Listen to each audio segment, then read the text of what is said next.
The first edition of CDRI's flagship report, called the Global Infrastructure Resilience, comes at a very important time. The world is marking the midpoint of the Sendai framework as well as the Sustainable Development Goals. 11 of the 17 Sustainable Development Goals cannot be achieved without adequate investment in infrastructure.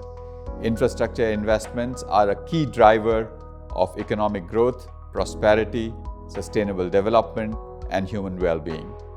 The world will build more infrastructure in the next 20 years than it has built in the last 200 years. But we are doing this in a regime when the climate is changing. There are other risks emanating in the globally interconnected infrastructure systems. It is really important that we get it right. It is really important that we build resilience as opposed to accumulate risk. In this context, this report will provide a wealth of analytical evidence base to look at what is the current state of infrastructure across the world with regards to physical disaster and climate risk, and what needs to happen to build a safer future.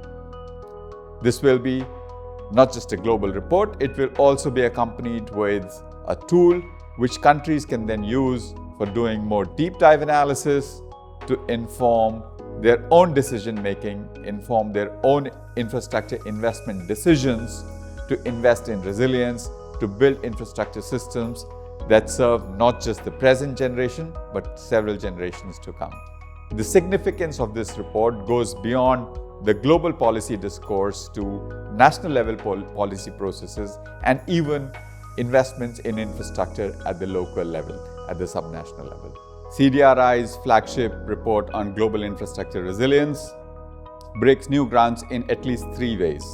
Number one, it is looking at hazards like cyclones, like floods, earthquakes, not only on the basis of history, but also on the basis of what we can expect in the future.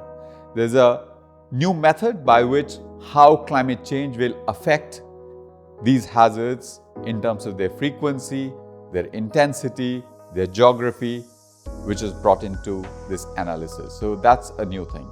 Now, compared to even just 5 years before, we have a very solid information base, database on the global infrastructure systems. Where are the power systems? Where is the power being generated? How is it being transmitted and distributed? Where are our water systems? Where are the road networks?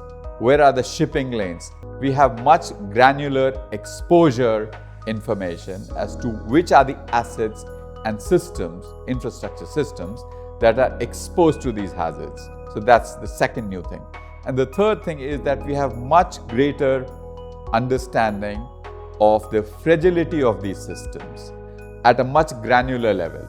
So when we talk about fragility or vulnerability of power systems, we are not talking about it as a whole, but we are looking at the vulnerability of power generation system, transmission system, and distribution system. So putting these 3 things together, climate-informed hazard information, much granular exposure, and much more nuanced understanding of vulnerability of these assets, the report is really breaking new ground. Besides the technical and analytical content of the report itself, the report also presents a model of global collaboration, North-South, South-South, South-North, bringing together a whole range of institutions from multiple disciplines to look at infrastructure in a very comprehensive way.